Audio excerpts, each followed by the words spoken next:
May 20 pesos ba kayo? Kailan?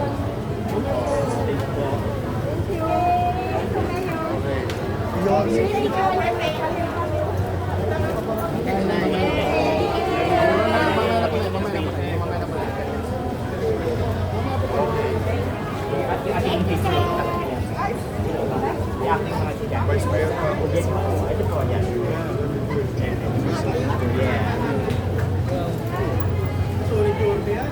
Yeah, candid family shirt for Manoro for your mate. Salamat po. Tay. Okay, tapos na ako. Kayo naman.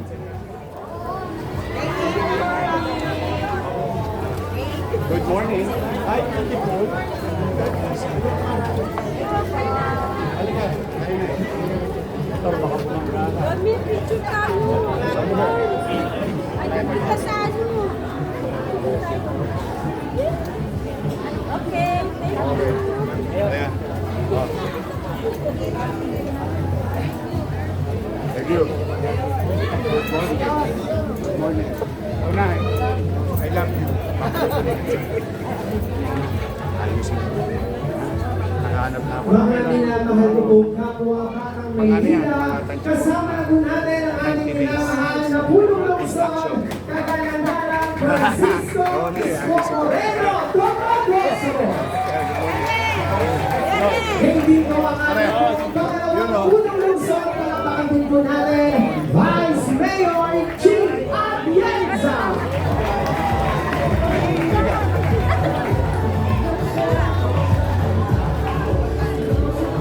Vice Mayor.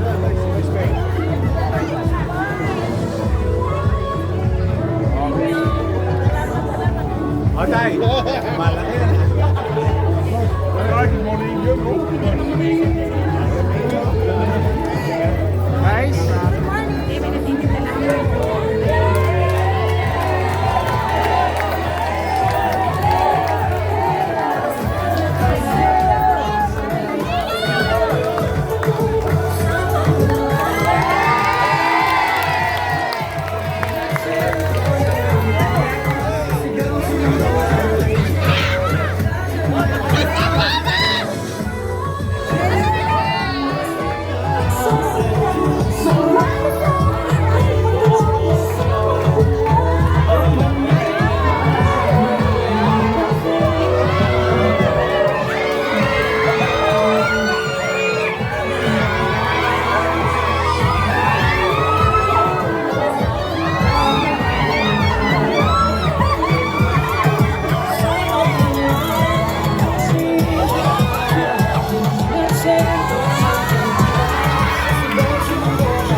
Muli mga kapwa ko Batang Maynila, palakpakan po natin Vice Mayor Chi Atienza at Yorme Isko Moreno Tomagoso.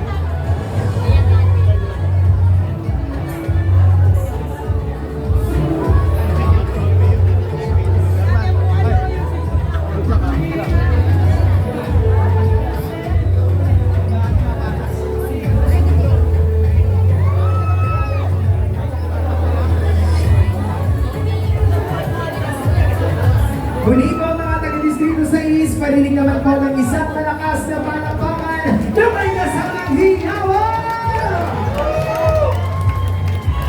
Narito ngayon upang saksihan ang groundbreaking ceremony ng muling pagsasaayos ng Pamana Health Center bilang bahagi po ng mga programa ng ating lungsod.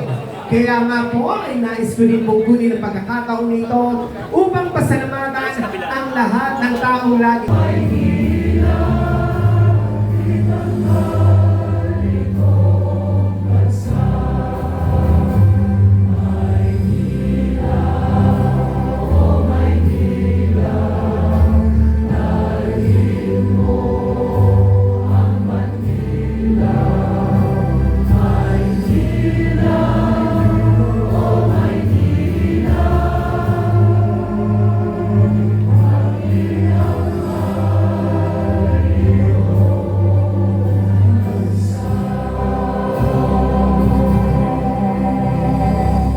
Maaari na pong magsiubo ang lahat. Muli po, parinig naman po ng isang malakas na palakpakan dyan. Ang taus-pusong masasalamat po sa bawat isa sa inyo pong pagbibigyan at pagkakataon na makasama po namin kayo. Maraming salamat po sa lahat po ng ating po mga punong barangay kasama ang kanilang mga konseho mula po sa ika-6 na distrito ng lungsod ng Maynila. Kaya hindi po maraming salamat din po sa ating pong mga konsehal at lalo tigit po sa ating pong mga kapwa ang gagawa ng pamahalaang lungsod ng Maynila. At sa pagkakataon pong ito upang ibigay ang kaniyang pagbati, palapakan po natin ang our officer in charge na Angela Lay G. Antienza. Magandang umaga sa inyo lahat. Maganda ba ang umaga ninyo? Pakiramdam ko rin, lalo na dito sa District 6. Dahil ngayong linggo, 2 na ang health centers naging groundbreak ng ating mahal na alkalde. Kaya palakpakan naman natin siya. Pero bago po ang lahat, gusto ko munang bumati sa ating magaling na direktor ng Manila Health Department, si Dr. Grace Padilla. Alam niyo, sa totoo lang, sa lahat ng utos niyo, ninaayusin ng mga hospital at health centers, siya po ang hindi natutulog dito kasama niyo, gusto ko rin na magoso. At ako rin po ay bumabati kay Sir Julius Manalad, ang ating napakasipag na city engineer, si Engineer Andres. Nakasama ko yan, bata pa lang ako. Ang ating mga konsehal, pero hindi tumatanda. Chas! Sa ating mga konsehal na nandito sa ating harapan, talapakan po natin sila dahil sila po ang nagulong talaga sa likuran ng ating alkalde. Kasama po natin bilang presiding officer. Ang ating magagaling at makikisig at magaganda na mga chairman at poging chairman na nandito sa ating harapan. Ang mga kasama natin mula sa health board, sa lahat ng mga medical frontliners na narito ngayon, alam kong pilig na pilig dahil gaganda na ang health center nyo dito sa inyong lugar. Alam nyo, sa totoo lang, nung kami nangangampanya ni Yorme, ang laging tumatatak sa aking tenga at sa aking puso ay ang pangako niya na tulungan ang bawat distrito dito sa Maynila na magkaroon ng epesyente health centers. Pero, isang health center na tumatak sa aking puso, lagi niyang sinasabi na pag-upo niya, papagandahin at papaganahin ang Pamana Health Center. At kahit paano, na-realize ko, lahat talaga ng mga gusto mo ng ating alkalde, parang pamana yan para sa susunod na henerasyon. Alam niyo, bilang Vice Mayor at Presiding Officer, ang tunay na trabaho ko talaga ay siguraduhin na ang kanyang plano para sa Maynila maisulong ng legislative side dito sa ating gobyerno. Kaya kasama ng ating mga konsihal, pag siya may inuutos, same day, pinupukpuk po namin para bilis-kilos rin ang mga konsihal. But alam niyo, sa totoo lang nandito ako para ipakilala ang isang tao. Alam kong kilala niyo na. Pero, isang perspektibo ang gusto kong pakita sa inyo. Dahil, sabi nga nila, lagi ako nasa likuran ng ating alkalde. At nakilala ko siya.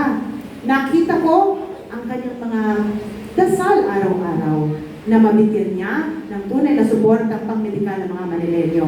Dahil sabi niya, nung bata siya, hirap na hirap sila. At ayaw na niyang merong bata, magulang, at pamilya na kailangan maghikahos para lamang ipaglaban ang kalusugan nila. Kaya ibibigay ko na po ang mikropono sa regalo sa atin ng Panginoon dito sa Maynila, ang ating nag-iisa, si Yorme Isko Moreno Lumagoso.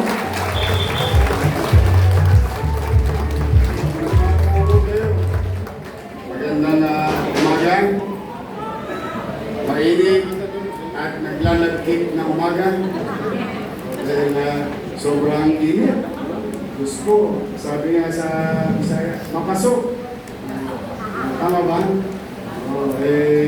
Maraming salamat Vice Mayor si Jason at sa ating mga barangay chairman na nandito sa Santa Mesa at ikaw bang bahagi ng District 6. Nadadalas ako. Nakadadalawa na kayo sana, 1,000 pa lang kasi yung biyata, sinarado rin yun. Kaya nga nag-uusap kami kanina ni Julio, sabi ko, alam mo yung health center, hindi sinasara. Dinagdagan. Kasi yung populasyon, dumarami. Ano nga siya, sabi niya, sir, pagpapasensyahan mo na ako, minsan nakakatikim kami ng reklamo sa Esperanza. Na hindi dahil sa hindi efficiente yung ating mga doktor ay medical frontline, kundi sa dami ng bulusok ng pasyente. Kahit naman sino magkwenta, kahit nga manood tayo ng sinihan, di ba?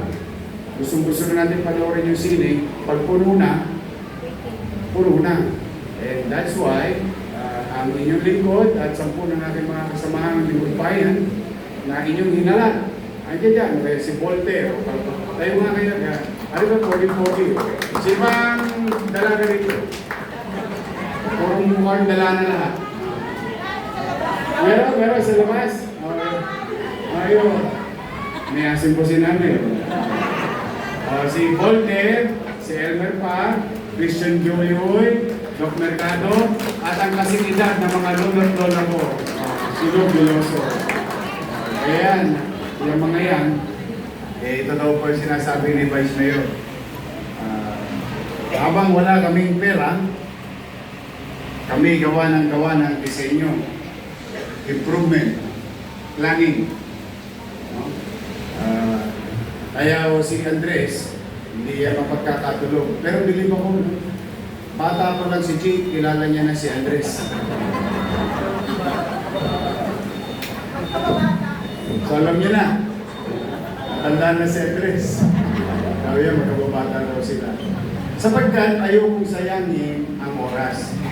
Para pagka nagkataon, choppy na lang ang problema. Kaysa yung nauna yung pera, saka pala mag-iisip ng gagawin. Kaya ang inyong pamalang sa hindi natigil ng kakaplano at pagka meron na, tira na. And today is the day that the Lord has made. We will rejoice and be glad to Him. Sabay-sabay. This is the day, this is the day that the Lord has made, that the Lord has made. Tama na, wala akong dalang pansit saka kasi after nung charismatic nung araw, dinadayo ko yun. Kaya very close sa yung kanta kasi nung araw, nung atams ka, di ba may charismatic, kakanta. Pagkantahan na, susunod doon, chicha na. Pero na sopas yun, kaya inaabahan natin nung araw. But kidding aside, I think this is the day that the Lord has made, wherein you paid the price for so many years, you were deprived of such healthcare facility. Now, we are happy to inform you all the challenges financially or fiscally ng City of Manila. Ay talagang pinilit po namin na bigayin ang gripo. Nandito ang ating mga partner. Nakakapo, kamitin ko lang. Ay natutuwa naman ako. Ay maganda ang datingan ng Maynila o pagdating sa PhilHealth. O palapakan natin ang ating mga taga-PhilHealth. Mga taga-DOH, ang paggawa ng health center at paggawa ng ospital ay hindi po simpleng bagay. Kaya po sinasabi ko, wala pang pera, gawin mo na yung plano. Kasi the plan itself will take months and weeks and you have to have it approved sa national government, in this case DOH, which you are required to acquire PTC, permit to construct. Ibig sabihin, kung ano man ang disenyo na gagawin dito sa inyong health center ay nababagay sa alituntunin ng pagkakatatag o pagtatatag ng isang health center. So hindi siya minuestra lang, pinopropis lang. It has to have an acceptable plan ayon sa mga regulasyon at espesyalista ng national government. Kaya kami laging nagpagtulungan sa kanila. At magabayan kami. Pero sigurado ako, yung pawis nyo ngayon, sa susunod na punta ninyo rito sa December, naka-jacket na kayo. Matagal ko po gagawin ito. Pasensya na kayo. Eh, buti. Ang nagsasabi na dapat, nagsasama na? Eh kasi pag nakita niyo yung pasilidad, eh parang na kayong ospital dito. I mean, the way I look at it, yung mga ikakarga dito, yung mga bungan, nasa kamay. Kaya, huwag na rin madalala. Anong gusto nyo? Marami ako sa North Cemetery, sa North Cemetery. Magaganda ako pero. But pwedeng aside, X-ray, mga pang-senior, pang-bata, pang-test books, and everything. Yeah, the basic, lahat ng basic na pwedeng i-deliver sa inyo, sa isang health center ay makakamit nyo dito. On top of that, okay, mag-alala, hindi nyo kailangan mag-online.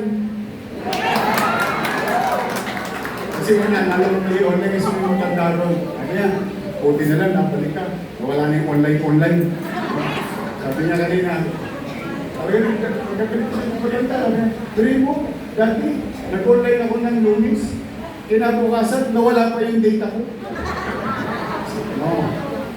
Kami, sa part namin, sa instituto, yung head natin ng buong district, sa part namin, kami mga nasa frontline, ang kailangan namin gawin is kunin ng data. Hindi kayo para pahirapan. At ang obligasyon namin is submiti sa PhilHealth yung data namin. Hindi sa inyo manggaling ng obligasyon. Kami ang may obligasyon. Kaya, pumanata kayo. Metformin, Losartan, Calcium Black. Ay, pipilitin ko, katulad ng mga iba na natin pinagawa. Marami na po tayong nireclaim, binawi. Marami naman tayong binuhay. At marami pa tayong idadagdag na health center sa lungsod ng Manila. Yung nauna na natin na nag-exist, we will continue to develop one by one, each and every one of it.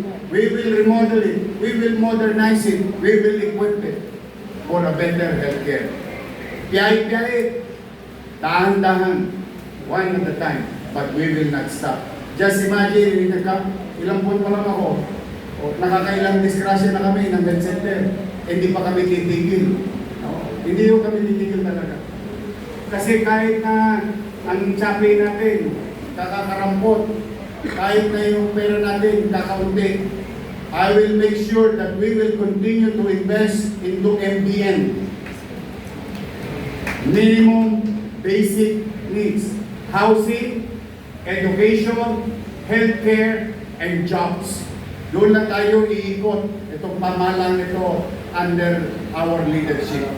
Yung iba, mga palamuti na lang, nag-benching na lang yun. Pampasarap sa rekado, malinis, maliwalas, panatag na pamumuhay sa lungsod ng Manila. But the basic ingredients para itaas ang antas ng pamumuhay ng tao, siyang aming pupuhunan. In fact, sino sa inyo maraming minahal? Taas ang kamay. Wala kayong minahal? Kaya pala walang may sakit sa puso sa inyo. Oh, yung mga tao maraming minahal, malamang nagbara-bara na ang mga ugat sa puso. Ha? Ay, huwag kayong magalala. Oh, kahapon, nag-resume na ulit.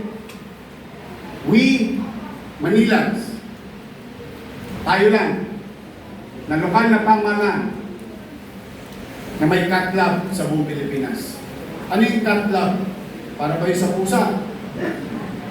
Hindi po. Sabihin mo mga ano? Catheterization? O yun na yun. Pero para sa madaling salita, ano po yun? Doon po, noong una ninyo kung pinagkatiwalaan, nung pinagawa natin yung ospital ng Maynila, nagtatag tayo ng isang area. Kung saan, sa lahat ng mga nababasa kong sulat, napapansin ko, maraming tinatamaan sa puso, sa cancer. Sabi ko, I think it's high time, lagyan niyo yan ng ano, para sa puso. Tapos makipag-coordinate kayo sa heart center, makipag-coordinate kayo sa UP, PGH. Tapos, edi madaling salita, by tens, multiple tens of millions, ang halaga ng makina, ng laboratory. Eh nung nawala po ko, hindi ginamit. Ayun ang totoo. We call a spade a spade. Naka-impact doon. Bakit? Dahil malaki ang gastos ng pamahalang lungsod sa posibleng isang pasyente. Totoo. Yung gagastusin ng taxpayers money para sa kanyang mamamayan, napakalaki. Ang tinanong ko naman, ba't ninyong pinangihinayangan yung gastos sa isang tao na mabuhay lang? Hindi ko mag-gets eh. Sa totoo lang. So hindi ko siya tumakbo. Nung nakabalik ako, salamat sa inyo. Translate na naman ako sa Dampa.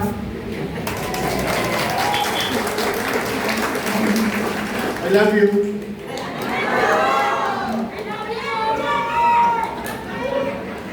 Inactivate ko. And good day, Director Padilla and our interventionist, cardiologist. Malapit na po ako mag-doktor, mag-exam na po ako. Sa tulong nila, nakapag-angiogram tayo ng maraming beses na. Magkano angiogram? 50, 80,000. Pag minalas-malas ka, napunta ka sa St. Luke's o sa Lourdes, dito na lang. Huwag ka na lumayo. Magtanong kayo ng angiogram dyan. Ito masama. May nakitang bara. Barado. Hindi naman pwede si malabanan doon. I-angioplasty ka. You know how much is angioplasty? Sa heart center, minimum 1 million. Minimum. Kasi usually tatlo yung binibiling goma. Hindi yung goma, bakal yun, parang goma. Yung stent. Stent. Mahal yun. Eh paano yung tatay mo? Paano ka nanay mo? Okay naman mga may edad dito. Paano ko yung anak ninyo? Kana?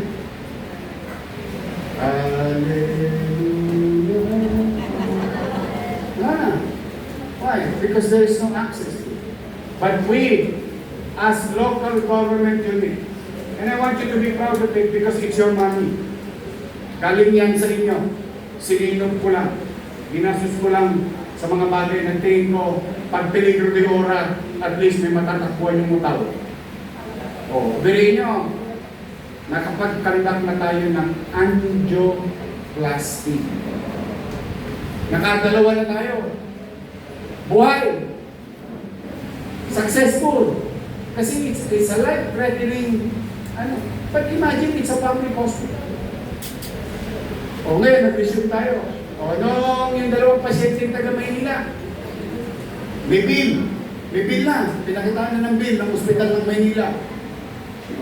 A, B, C, D, E, lahat ng ginamit, pati stent. O. Bill, total, 975,000 bawat isa. Tanong, sino may 975,000 dito? Patay. Tapos na ang buto-buto. Magkano binayaran ng pasyente? Sa 975,000? Zero. Hindi mo kailangan ng GL. Hindi mo kailangan magkalagala. Nakasingil ba kami sa PhilHealth? Hindi. Okay lang. Why? Talagang gano'n, may particular rules. Pero the point is, gumastos pa tayo ng pera ng tao. Opo. Ang mahal ng stent eh. Oh.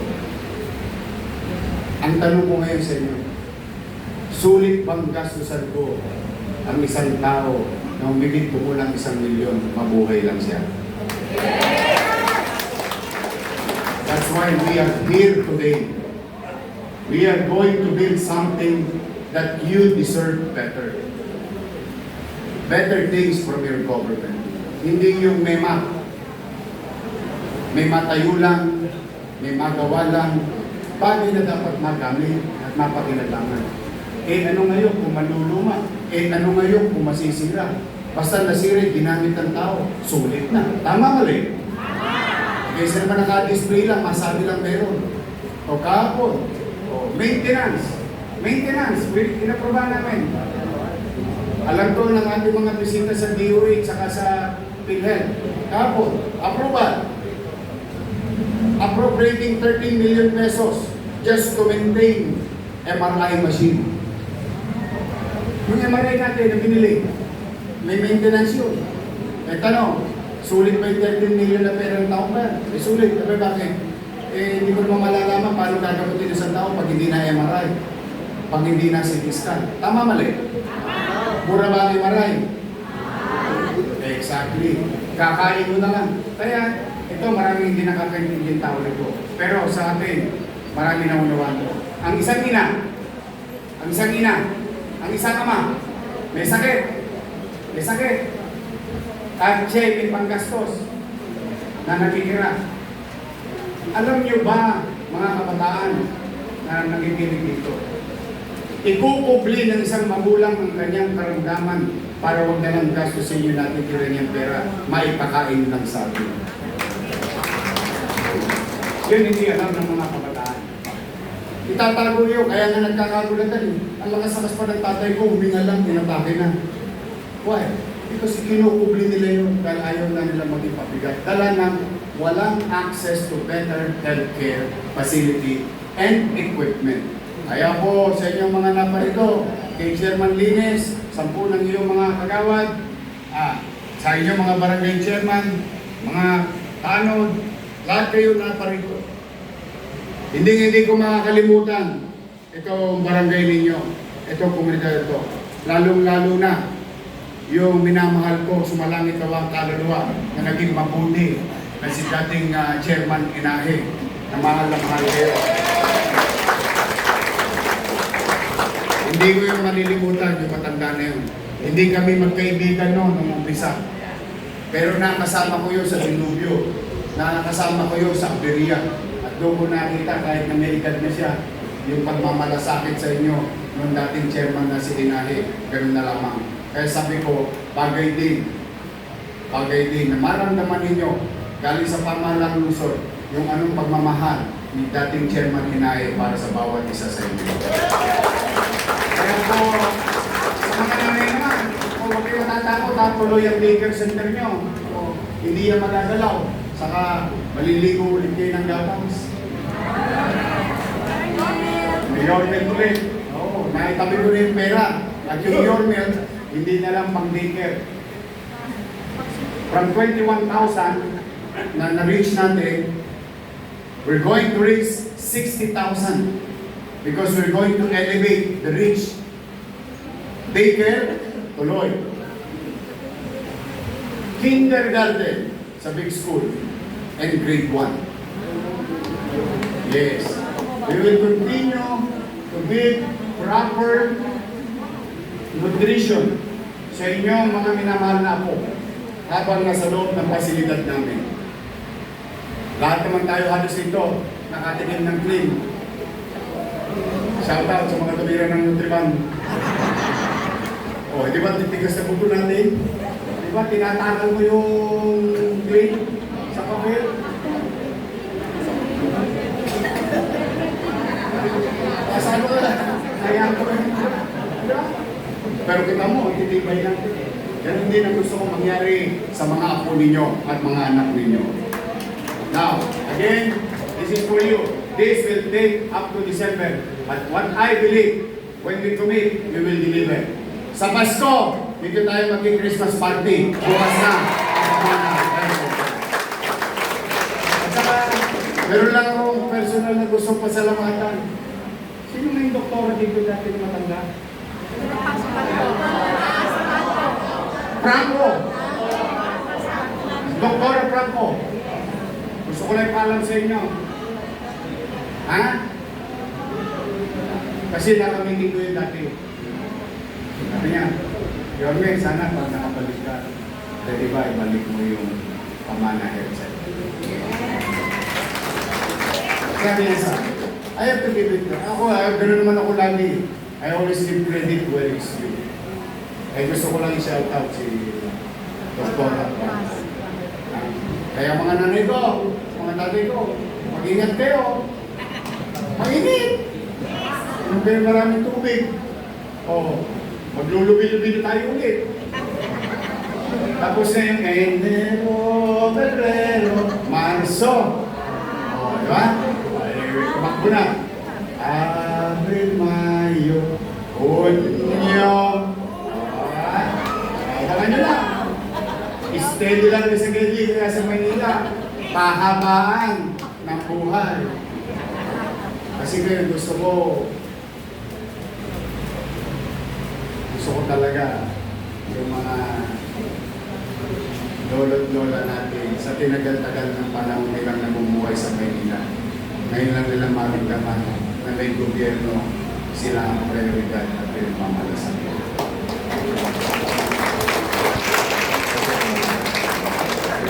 Ngayon man lang, sa inabahaba ng biniyahin ninyo, gusto ko, pagdating ng araw, pagpapantay na ang mga paa ninyo, mararamdaman ninyo, masaya kayong pipigit, kasi alam nyo, iiwan ninyo yung mga mahal sa buhay na may gobyerno magmamalasakitan sila. Mahirap, hindi simple, pero hindi imposible. Kung manatag kayo, pipilitin kong magbuti. Pipilitin kong maging episyente. Hindi ito perfectong gobyerno. Pati ako. Si Jesus lang ang perfect. Pero, tiyak, may gobyerno sa lungsod ng Maynila. Kaya mga nanay, mga tatay, mag-ingat kayo. I love you. Tuloy na tayo. Ha? Really, pag nakita nyo pagkatapos, masaya kayo. Kala nyo may hospital kayo dito. I don't want to exaggerate things, but we'll just deliver. So for the meantime, I'm happy to all barangay officials here, lalo na yung adjacent, pare, sa inyo. At least, so pa na lang kayo dito. Marami magiging, about 40,000. See, community alone. About 40,000 individuals. So mag-ingat kayo at pagpalain nawa kayo ng buong may kapal. Manila!